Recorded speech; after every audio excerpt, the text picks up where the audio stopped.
And three, two. Welcome to episode 68 of Know the Score. I'm your host for today's show, Don Delarente. And we'll just let you know that Know the Score can be found on SoundCloud, iTunes, Google Play, and wherever podcasts can be downloaded and subscribed to. Again, you can find us on our main site at www.cspn.us as well. I'm here with today's guest. You might know him from the Rampant Black Neckery tweets if you follow us on Twitter. It's none other than Front Row Kenny. What's going on, Kenny? Hey, how you guys doing? Good, man. I'm good. Glad to have you today on Another Score. Thank you, man. Appreciate Good, good. Hope you had a good Thanksgiving and had lots of turkey and all the other sides that go along with it. it. Oh yeah, man. Good Thanksgiving, good times with the family and football, man. My Cowboys won. I can't complain. Right, right. So we'll jump right into it.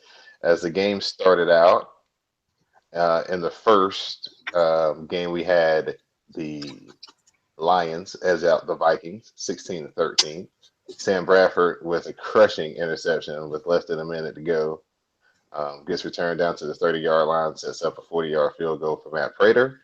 And the Lions continue their unprecedented streak of having nothing but come from behind victories all season and are the leaders of the NFC Central. So, Kenny, I just want to get your thoughts on this game. I know this is a game most people watch while the dinner is getting prepared, or some people like me may be lucky enough where dinner was served at halftime of this game. So, what were your takeaways from watching the Lions and the Vikings? And my dinner was served at halftime actually, so that was perfect timing.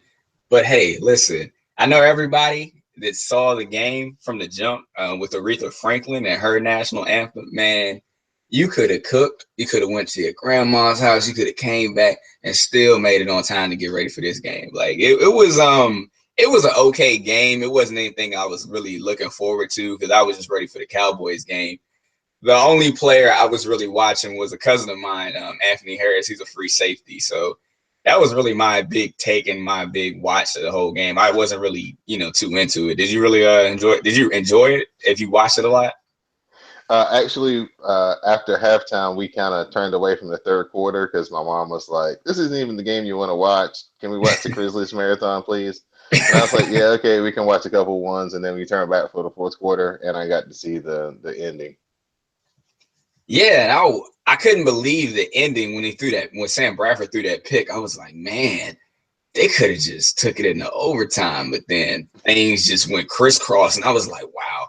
I'm like the Detroit Lions. Like someone said on Twitter, the Detroit Lions might be that team that everybody's laughing at right now, the way they won, but they might end up beating your team by a field goal at the end of the game in the playoffs if they make it still, which seems pretty possible because the NFC North just is an absolute dumpster fire. Right. As I'm old school, I think I called it the Central. It'll always be the Central. They just don't have Green Bay in it anymore. I mean, Tampa Bay, excuse me, in it anymore, like they used to back in the day. But yeah, this was just another downfall for the Vikings. They're trying to find some offense. Um, they're trying to be aggressive and win a game that they pretty much dominated for most of the game. But of course, you can't run the ball with any type of success, and you play these close football games. You have to rely on your passing game, and interceptions can happen. And that's exactly what happened to the Vikings, and the Lions are just cashing in. I mean, every time the opponents have made a mistake in the fourth quarter, they cash it in. So, that's how the Saints won a Super Bowl. They did the exact Yep. same, formula. So you're right. Anything can happen once a team kind of gets on this roll where they feel like they have luck in the fourth quarter, whether it's real or not. If they believe it, then crazy things happen.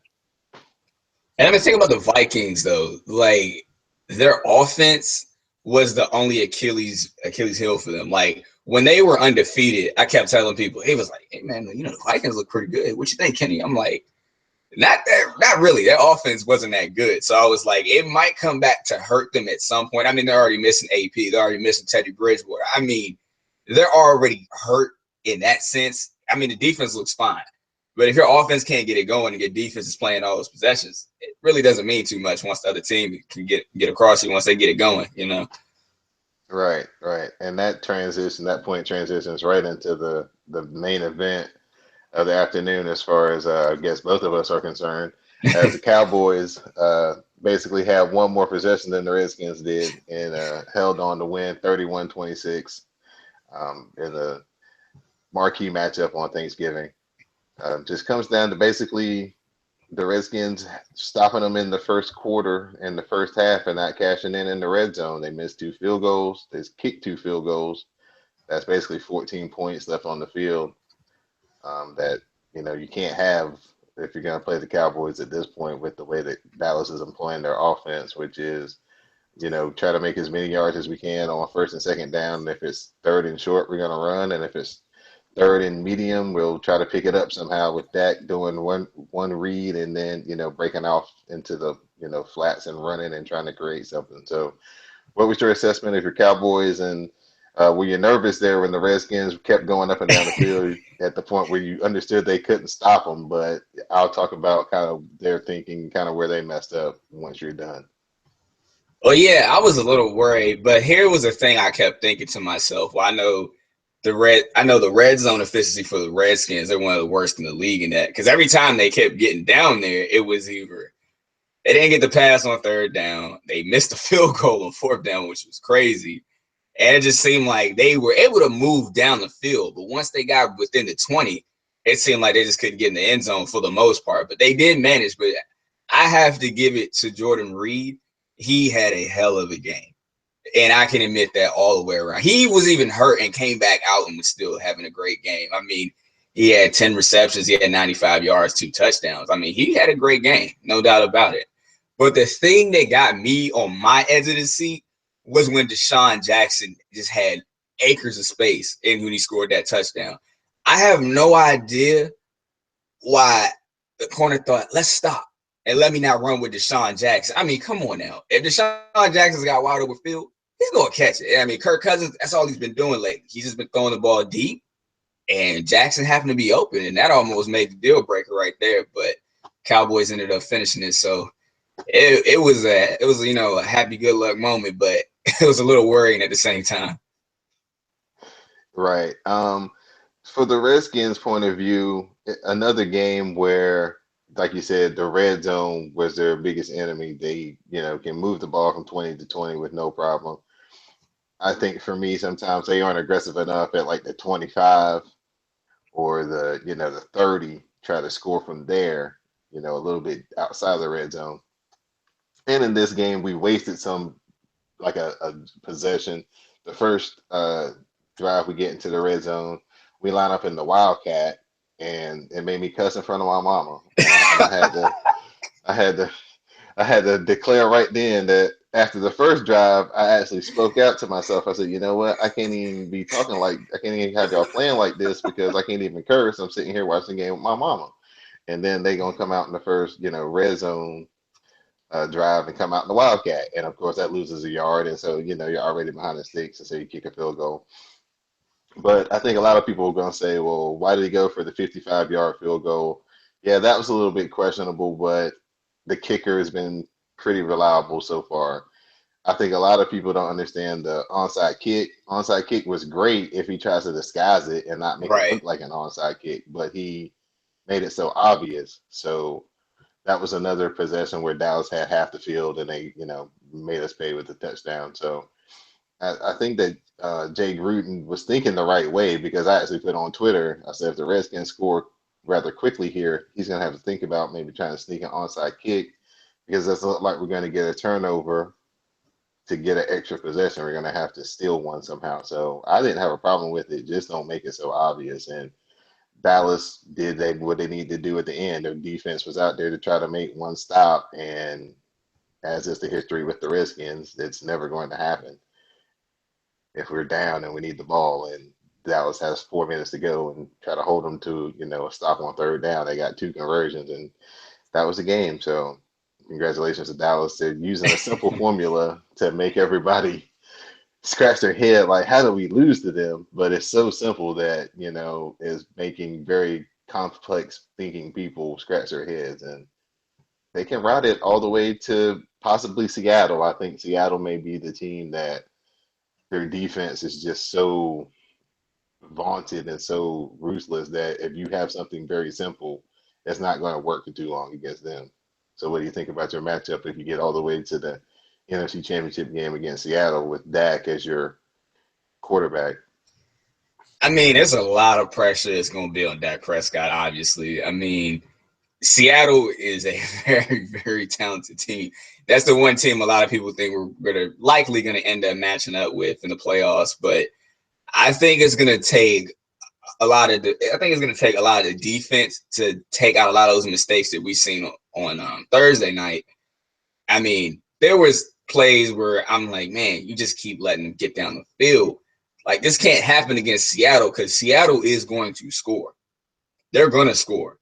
And I mean, if they can score and they can outscore you, it's going to be over with, plain and simple. I mean, obviously, but I think Seattle's going to be a difficult matchup for the Cowboys. But I would hope that we can finish, but it's going to take some will. And that offense, I think, probably is going to have to do just a little bit more with your quarterback only throwing 195 yards. I mean, it's been a lot of dink and dunk passes with Dak Prescott. He's not really a quarterback that's just been all deep ball passes all game long. So, I mean, if we face up against Seattle, it's going to be – I don't think it's going to be a blowout, but I think it'll be a dogfight for sure. I think it'll be a pretty close game. It might come down to a field goal. Yeah, the Redskins and the Ravens have kind of stumbled upon the formula is you try to shut down Zeke as much as you can on first and second down, limit him. If you can stop him behind the line on first down, that's a plus. And maybe stop the screen pass or the draw on second down to get them into third and 9, 10, or teens, and then try to bring whatever pressure that you have and try to confuse them or, make them throw quick underneath and tackle your men, for 6 or 7 yards. That's kind of Right. the formula to stopping them because, he's not, like you said, doing too many things more than a 1 or 2 read and then getting out of there. I thought the Redskins also had a bad defensive game plan by not blitzing up the middle. They were trying to come from the outside, and I always feel if a quarterback can run, you never want to blitz up from the outside because you give them Right. another way to go. If you come up the middle, you can at least hopefully freeze him for a second where he has to decide which side to go to, and your guys can close in on him. But yeah, that wasn't the scheme that they used. So moving on to the later game, most people probably saw the highlights of this game unless you're a Steelers or Colts fan, as the itis would have officially caught up to you. The Steelers demolished the Colts 28-7, 3 touchdown passes from Big Ben to Antonio Brown.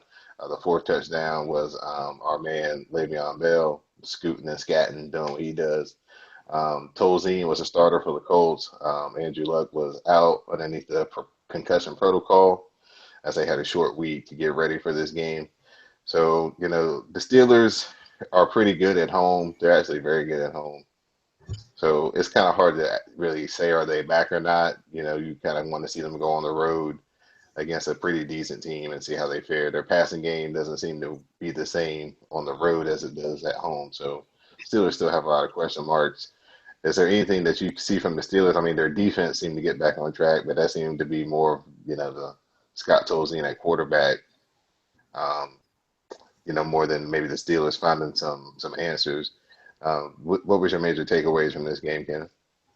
That's exactly what I was thinking about the Steelers defense. I mean, you're going at a quarterback that I don't think has probably snapped the ball since maybe preseason. I mean, I really don't even watch preseason, so really couldn't even say that part. But I mean, you got a quarterback that really hasn't started a game, probably doesn't know the offense that well. He had barely a week to prepare for this game. So I'm not saying the Steelers defense was like trash or anything or don't give them any credit. It's just the team that they played, and I mean, it just seemed inevitable. I thought it was going to be a game where the Steelers shut them out at this point because I didn't think the Colts were going to score. I mean, they've been a struggling team as it is, even with Andrew Luck, who used to be what a lot of Redskins fans wanted in D.C. But you see what you got now? You might not have one of them. But at the same time, I just think the Steelers, I mean, offense-wise, Antonio Brown is just absolutely amazing. I mean, it's hard to stop him, clearly. I mean, he's just a great wide receiver. I don't even know what else to say about him, honestly. He's just great, point blank, period. So, I mean, the Steelers, I think that going towards maybe getting a wild card, we'll just have to see how they turn out. Right. I'm glad Antonio Brown and Big Ben decided to show up together in the same game this week as I'm playing the undefeated Captain America team, Mhm. aka the producers, Classic and Mail. And it looks like we're on our way to maybe hopefully knocking them off. So we'll see what happens starting with this week, the rest of the games this week. But I got a pretty good lead. So, I'm doing the whole league a favor by trying to put a loss on them here coming down the stretch. But going into week 12, we've got some matchups worth watching. We've got Atlanta versus the Cardinals, which should be pretty good. We've also gotten the late games, which probably have the best matchups. We've got the Seahawks versus Tampa Bay Buccaneers, who find themselves at 5-5 in the middle of the playoff race. We got the Panthers going out to Oakland to play the Raiders. In the Sunday night game, we've got Kansas City at Denver. And then at probably a loser leaves town match in the NFC wildcard chase, we've got Green Bay versus Philadelphia. So, Ken, what matchup are you looking forward to this weekend checking out since the Redskins and Cowboys have played and this will be a stress-free Sunday for you? Yeah, you're right. I can actually relax this Sunday. I can just watch whatever I want, see what I want. But I think I also, besides that Carolina Oakland game, for some reason, I always like watching the Patriots and the Jets. It's always a gritty game for some reason. No matter how bad the Jets are, and no matter how good the Patriots are, for some reason, the one game of the year the Jets want to show up and give them a game, that'll be it. It will be interesting to see them win. I'd be surprised. I mean, they're coming in at 3-7. The Patriots are just rolling right now at 8-2. So we'll have to see about that one. But the reason why I say Oakland and Carolina for the most part is because of Derek Carr. I've been watching a little bit of Oakland this season, but I just want to see how he does against the Panthers and Cam Newton this year.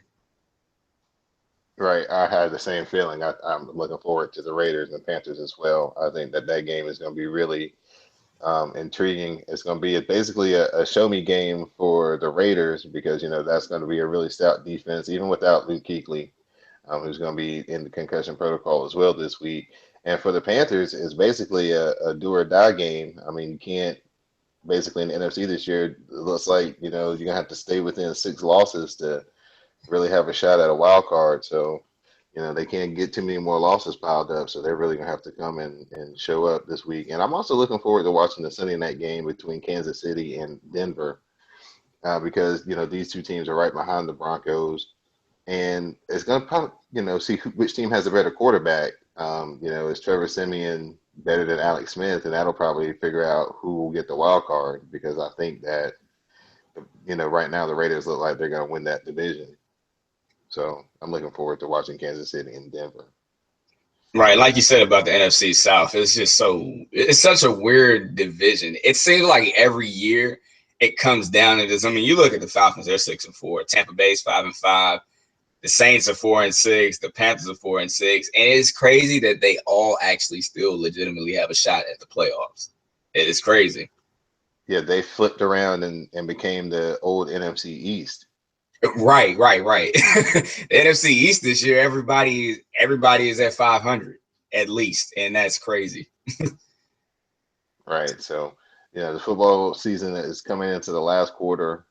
We get here, Thanksgiving coming into December. So injuries, who is actually on the field is really starting to matter in a lot of these games as we're starting to see more of the stars starting to, get injured and having to miss time in some of these crucial weeks. So the wild card race will definitely be interesting. At this point, we just want everybody to know that you are listening to Know the Score. And Know the Score this week is being sponsored by Amazon. Cyber Monday is coming up this Monday, so you guys need to hop on to Amazon. But before you do that, go through the website, www.cspn.us. Go down to the Help Keep Our Podcast Free link on the page. Click on Amazon. Do your Cyber Monday shopping as you normally would. Buy those electronics, clothes, perfumes, all those early Christmas gifts that you guys need to get, or those deals or things that you've been looking for. Give some of that money back to CSPN. Keep the podcast here and Know the Score and all the podcasts on the CSPN free. So please visit Amazon.com through CSPN.us to help keep the podcast free and enjoy your holiday shopping. So we're going to move into another staple of the holidays, and that's the start of college basketball. Yes, We sir. have the the preseason tournaments are starting, the NIT, the Maui Invitational. The one that I like the most because it's played in the ballroom, the Atlantis Classic, I think is what they call it or something. Yeah, The Battle Battle of for Atlantis. Atlantis. Yeah. Yeah, yeah, I like it because it's played in a ballroom, a casino. So, we had the marquee matchup started last week as we had Kentucky take on Michigan State, and we also had Duke and Kansas. Kentucky just obliterated Michigan State. It basically told the story from Michigan State's early season so far as they cannot score the basketball.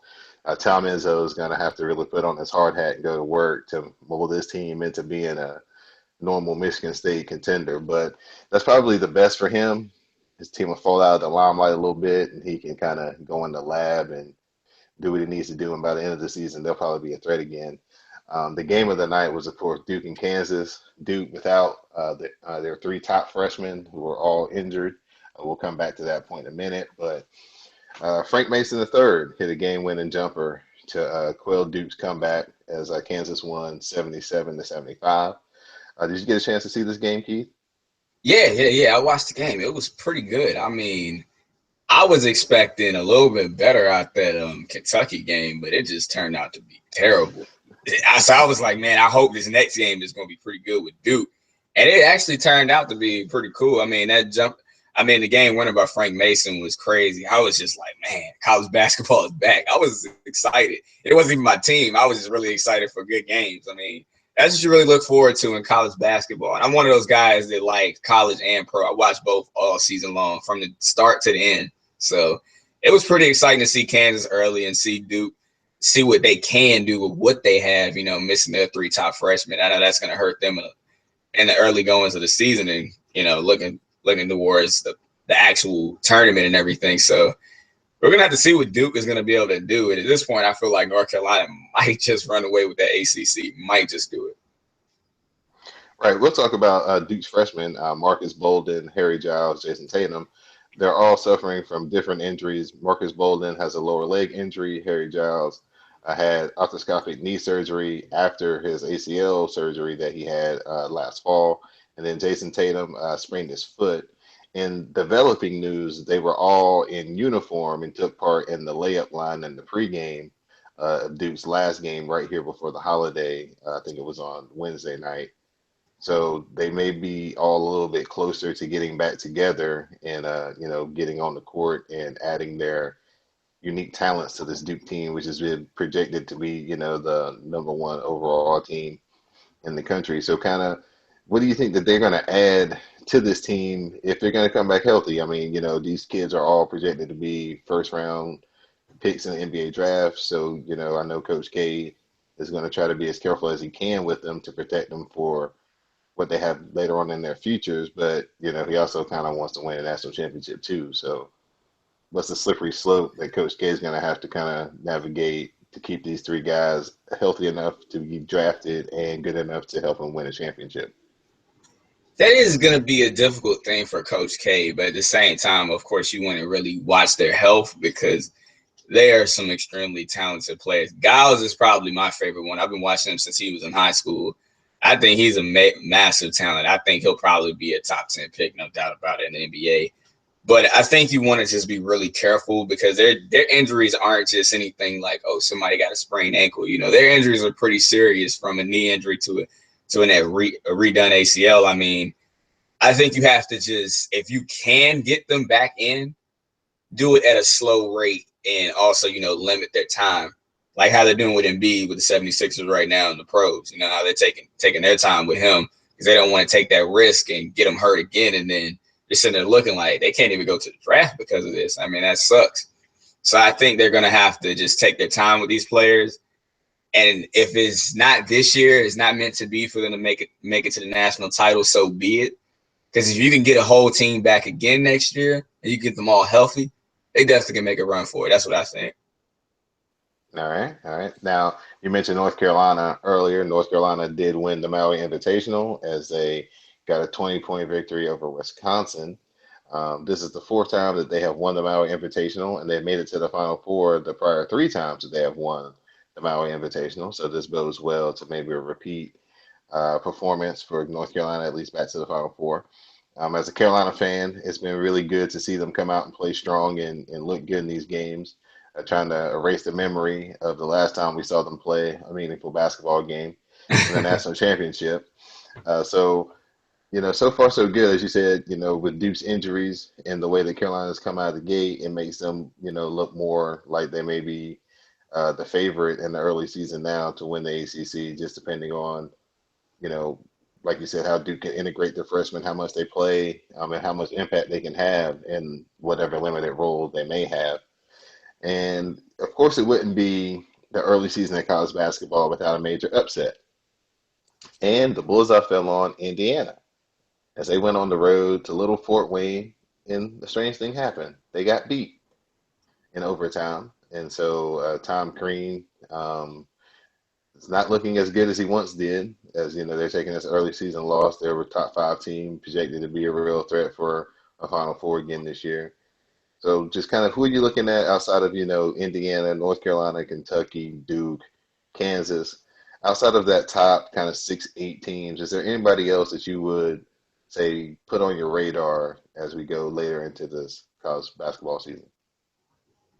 Well, it's some talented teams, no doubt about it. The Final Four, I don't know if I can even make my judgments just yet. I usually don't pick them out until we get to conference play. And then once you get out of conference and you're in your conference, you can see how well everybody's, meshing together. Everybody's used to playing with each other. Because these early games, a lot of times what happens, you got teams that aren't necessarily truly ready. They're getting used to all the new players, this, that, and the third. Like, for example, Georgetown. I mean, they look really bad in this past tournaments they were in. They look pretty bad. But maybe Virginia's ranked 7th. They have a pretty good team. I watched a little bit of them play. Maybe one team out the Pac-12, Arizona, might make it to the Final Four. We'll see how everything plays out. I mean, of course, Michigan State was looking like everybody was like, yeah, they should be pretty good, but now they're sitting at 3-3. So we don't know what's going to happen with them. Maybe they'll be the surprise team that comes out the blue once we get down to March. So we'll see once the season actually gets going. Who do you think might get to the Final Four that's in the top 25 right now? Of course, I think Kentucky is definitely going to be there. I really like what I saw. I thought Oregon, but they kind of let me down here. They're a little iffy to me. When they lost to Baylor, I was like, man, right. Baylor came out and played. I can't even. Right. They played. And I think Louisville is just one of those teams where they're going to get in one of these brackets against some teams who can't shoot, and their defense is going to be good enough for them to sneak in. And the 4th team is always, I think, it's always the team I pick for the wild card. It's just I leave that spot open for just the madness. That's actually what I label it when I start going into my pre-bracket thing. I go lock, like semi upset, and then I just label one bracket madness, and then I just kind of go from there. So if just to let people know, if y'all want to get much more in depth into college basketball, if you guys are really super duper fans, get into the Seconds to Madness podcast with Russell H. Hainline and our man K Bass from the Hot Fire Starter podcast.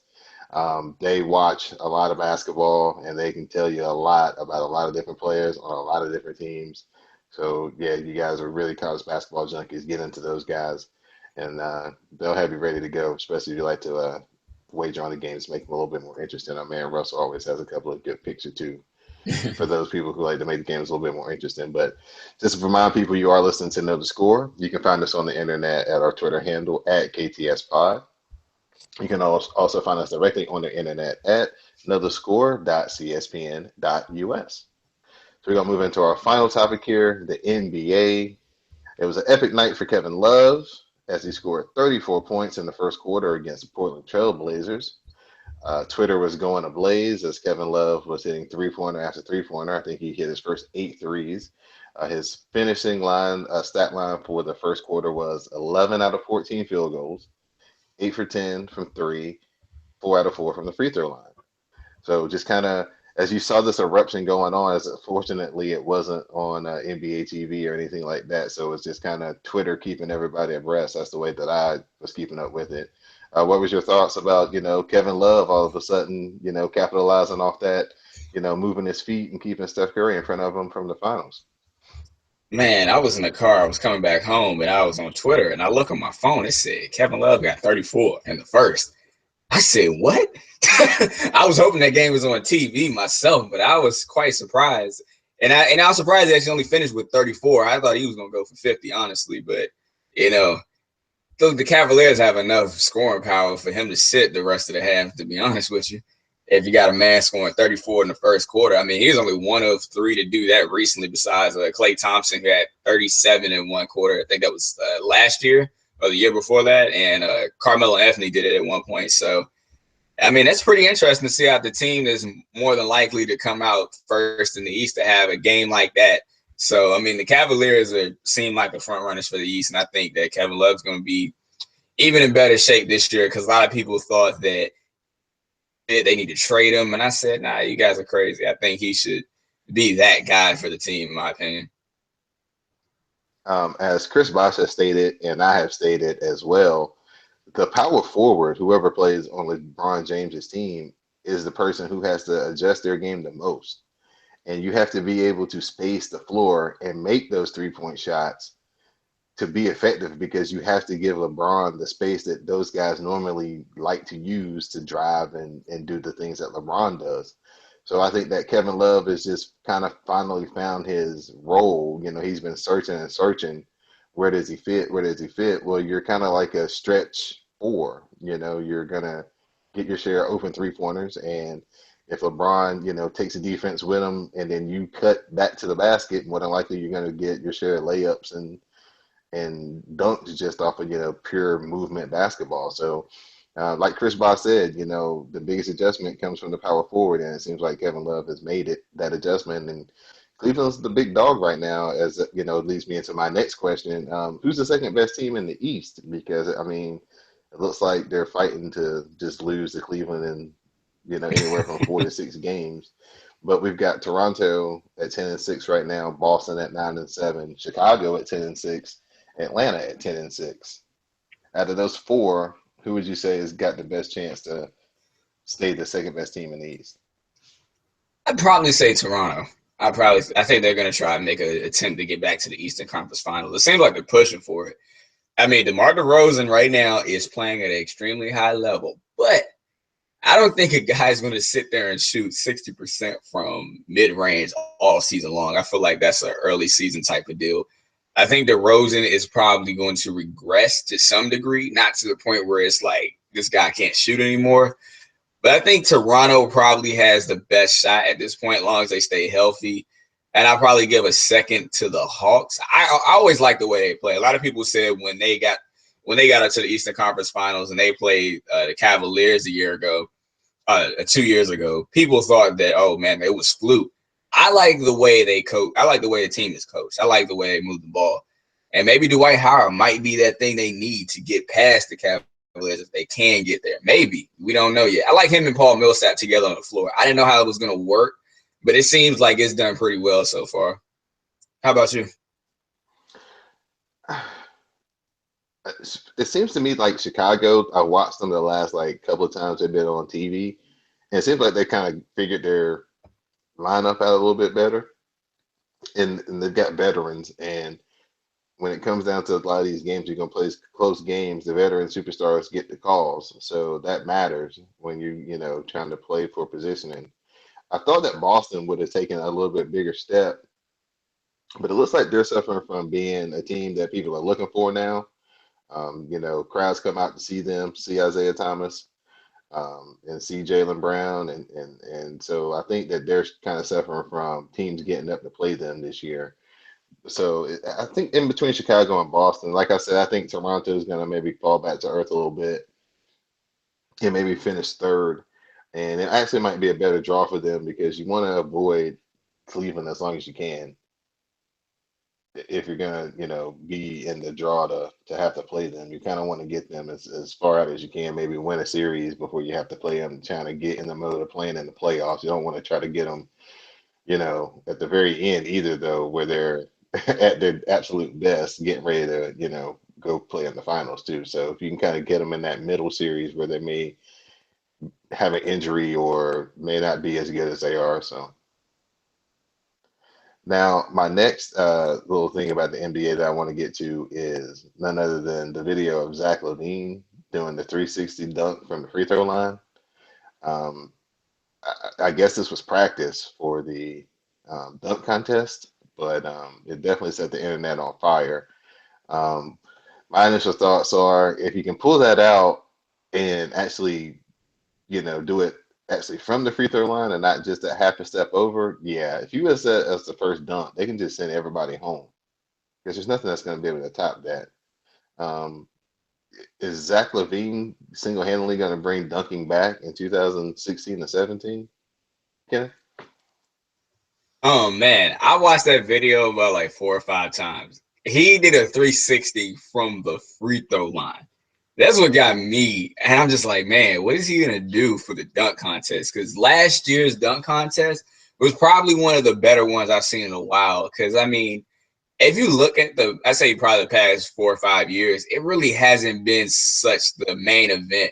I mean, the 3-point contest has been more interesting to me at some points, but last year, Zach LaVine showed out, and Aaron Gordon, who a lot of people thought got snubbed. I'm kind of on that side, but I like Zach LaVine's dunk and I like Aaron Gordon's dunk. So that was up to the people to vote for that one. But I think he might just win it back to back. But I don't know what he's going to necessarily do. He might do something crazy. We don't know just yet. When All-Star Weekend comes around, we'll see what he can do. Who would you consider to be some of the best in-game dunkers right now? I mean, he's got some pretty nice in-game dunks. Of course, like you said, Gordon, he does some nasty in-game dunks. Who do you like right now as far as an in-game dunker in the NBA? Did you see the dunk with LaVine on Alex Len, though? That Yes. was crazy. He sent that man packing. But I would love to see Russell Westbrook. Because, I mean, that dude, when he dunks, it's like he's angry at the whole world. It is just absolutely emphatic every single time he dunks. So it would be cool to see him do it. I don't know if he really would want to, but we'll see. Yeah, I think Russell's past his dunk contest stage of trying to become a household name. I Right. think usually the dunk contest is usually what propels you from being, a splash, a rookie, or second year player into being that household name. So it's kind of like the step up to semi superstardom or superstardom. So yeah, we'll see who enters it. But yeah, they're definitely gonna have to step their game up to follow what Zach LaVine put out on the internet this week. Anybody for you, as far as a young dunker right now in the league? I think the young boy Jaylen Brown got LeBron, and he's gotten a couple of other guys so far this year. So he's definitely one of my favorites. Crowder from Boston as well Oh, okay. is a very good in-game dunker that I like to check out. I just want the amp of last year's dunk contest to get into another level because I had so much fun watching that. It was great. Right. It definitely brought people back to the days of Dominique and Jordan. And if they can come back and have a rematch that's just as good and just as epic, it'll definitely, be the best 2 years, 3 years of the dunk contest that we've had in recent times. And it's good to see because, everybody still likes to see, the dunk contest be the main jewel of the All-Star weekend. Oh yeah, most definitely, and that's it's usually one of my favorite events. So maybe Zach LaVine and Aaron Gordon might take it back to Nate Robinson versus Dwight Howard. They might just do it. We'll have to see. Okay, man, can we put a pause right here? Yeah. Who we got? Who was that joined us? Hello? Miles joined us. Yeah, I see, but it's on mute, so I was just. I think I sent him a link to watch, so I think he probably joined. That's probably what happened. Oh, okay, that's cool. All right. So we'll just pick up with we'll go into the read about, the website and following us one more time, and then we'll get into our polls, and then we'll be out. Hey, All right. quick question. Quick question. Yes, ma'am. Did you just hear my conversation? Nope. Oh, okay, good, because I wasn't sure. You was off mute. But we didn't hear nothing. Yeah, you good to go. Okay, good. I'm sorry about that. I just realized that I was off mute, so I'm tripping today. Sorry. It just sounded like your mic was like a little bit muffled for like a hot second, and then you just went right back to mute. Okay. Thank you. Sorry about that, guys. Oh no, you're fine. All right, in 3, 2, 1. But again, the All-Star contest shall be must-see TV this year as we look into these two young dunkers, and Zach LaVine is at the head of the class. Just want to remind everybody that this is Know the Score once again, and we are brought to you by the CSPN Network. And you can visit us at knowthescore.cspn.us. Follow us on Twitter at KTSPod, and also follow us and keep the conversations going by using the hashtag KTSPod. Now it's time for us to get into our poll results for last week, as we have, of course, the nominees for Play of the Week, Ride the Pine, and Score of the Week. We have to give away the winners of the awards. Our last week, the award winner for Play of the Week was Dak Prescott, as he sidestepped the Steelers blitz and fires a 50-yard touchdown strike to Dez Bryant. Our Ride the Pine winner for last week, Stephen A. Smith, for ranting on Colin Kaepernick not voting, calling him a hypocrite. And we had a tie with Sage Steele for her missing the point on Mike Evans' national anthem protest, as they both got 50% of the vote. And our score of the week was the number 4, and that's the number of triple doubles for Russell Westbrook at that point in the season last week, as he's increased his number by 2 more this week to have 6 so far on the season, as it is Russ against the world, as Jeremy and Tyler pronounced last week on Know the Score. So we'll move into our awards for this week. We're going to give out our first nominee for Play of the Week, a single play on the field that you thought was the Play of the Week. So Kenneth, I'll start with you. I noticed you had one in there. I actually like 7 championships for Jimmy Johnson. He made a feat that probably nobody thought was ever going to be done again, because Dale Earnhardt and Richard Petty are the only to do so. And I think that was probably one of the craziest things I've ever seen. And matter of fact, that chase race was probably one of the best I've seen in quite some time. Right. Now, we can't have you be on the show and not talk a little bit of redneckery, as you mentioned. The chase race came down to, of course, the last 4 drivers: Jimmy Johnson, Kyle Busch, Carl Edwards, and Joey Logano. There are only 4 drivers on the track who could win the championship. Carl Edwards looked like he was going to wrap it up. Him and Logano got a restart at the end of the race. They took each other out. And Jimmy Johnson, who had been struggling, kind of being the tortoise, he was behind, the other 3 drivers most of the day, ended up being the one that won in the end. And just spectacular. His history, one of the best to ever strap on a helmet and participate in NASCAR, and especially in this era where the competition is just so tight, where, back in the days of Richard Petty, it was Richard Petty and maybe 2 other people who could win. During Dale Earnhardt's era, it was Dale Earnhardt and maybe 5 to 7 people who could win. But legitimately now, there's 15 to 18 people who could probably win a race if things fall right. And so for him to pull this off is just amazing. So that's a good nominee right there. I'm going to go with 2 because I don't like Duke. So Frank Mason's game winner is definitely going to be one. And my other one is going to be Jordan Reed's one-handed catch down the sideline against the Cowboys. As you said, coming back from having a grade 3 separated shoulder to come back in that game and play and leave it all out on the field. And yeah, so Jordan Reed, definitely that one-handed catch, spectacular. Our next award nominee is going to go to Ride the Pine. The person who has done the most to hurt his or her standing in the sports world and needs to have a seat. So Kenneth, again, I'll start with you. Who would you like to ride the pine? You know what? I'm gonna say this, but I'm gonna go ahead and say the Kirk Cousins haters. Actually, he's not that bad. He's actually not that bad. He's a pretty good quarterback. If you don't think so, you probably just don't like the Redskins, or you probably have never liked the Redskins quarterback. He's probably one of the better ones I've actually seen in the past couple of years. I'll give him that. That means a lot coming from a Cowboys fan. I'll take it. It's a lot easier to say that after you won 2 games against us this year, I'm sure. Yeah. Yes. That makes it a little easier. Again, I'm going to go with 2 because, it's just one of those weeks. First of all, the NFL kickers. They missed 12 extra points this past weekend, which is a record by far.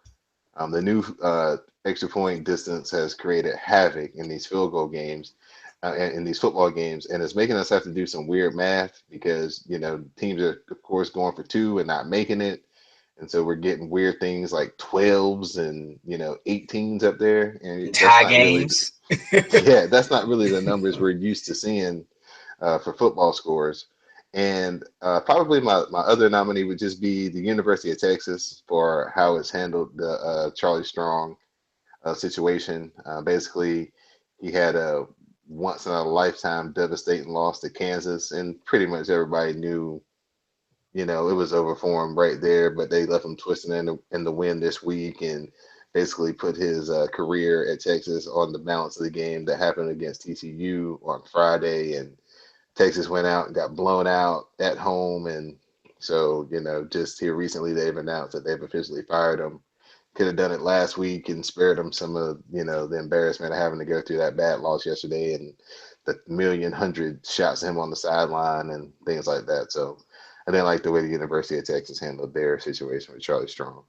How do you feel about Charlie Strong? I know you're a University of Florida fan when it comes to football. Charlie Strong got his start coaching defense there. Kind of what were your thoughts on the outside looking into Texas and Charlie Strong?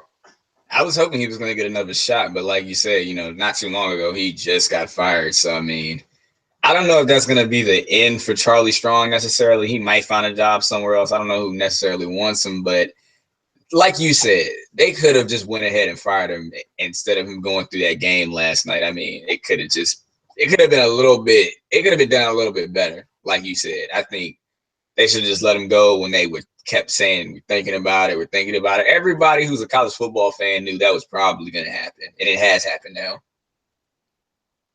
Yeah, yeah. Once he lost to Kansas, I just basically put on Twitter, yeah, he should just go ahead and pack his office up, because I mean you can't survive that. I mean, it's one thing to lose a close game and a rivalry game or something, but to lose But to a to team that Kansas, yeah, that you've never lost to in the history of your program. Yeah, yeah, and you can't be like on the edge of losing and then have like a historic loss. That's just not going to work. right? That's like if Nick Saban lost to Kentucky 4 years in a row. People will be looking at him like he's nuts. Kentucky's almost like Kansas when it comes to football. Both those schools have never been historically football schools. They've always been basketball schools, and their football programs aren't the greatest in the world. We all know that. Right. So our last nominee will be for Score of the Week, a single number or statistic that is outstanding. It can be current or historic. So Kenneth, what would you like to nominate for this week's Score of the Week? I'm going to go with number 10, the franchise winning streak for the Cowboys. And I'm also going to go with 34 for Kevin Love. For Kevin Love's points in the first quarter, because both of those things are pretty amazing. Even though I'm not a Cavaliers fan, but that was pretty cool to see. Right, right. I'm going to go with 7, the number of NASCAR championships won by Jimmy Johnson. That Okay. puts him in just the rarest of air. With anybody who's won championships in any sport, it doesn't matter if it's hockey, basketball, football. So to have that many championships is just amazing. So that's what I like to nominate this week for Score of the Week.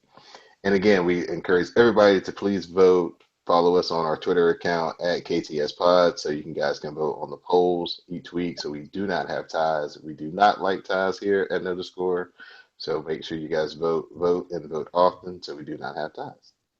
At this point in the show, Kenneth, I'll just open it up to you if you want to talk about something that we didn't get a chance to talk about that went down this week in sports, or if there's anything you want to promote, let people know about your podcast. I know that NASCAR season just wrapped up, but next season will be here before we know it. Daytona 500 will be back around in February, so let the people know where they can find you on that, and anything else that you'd like to talk about or promote.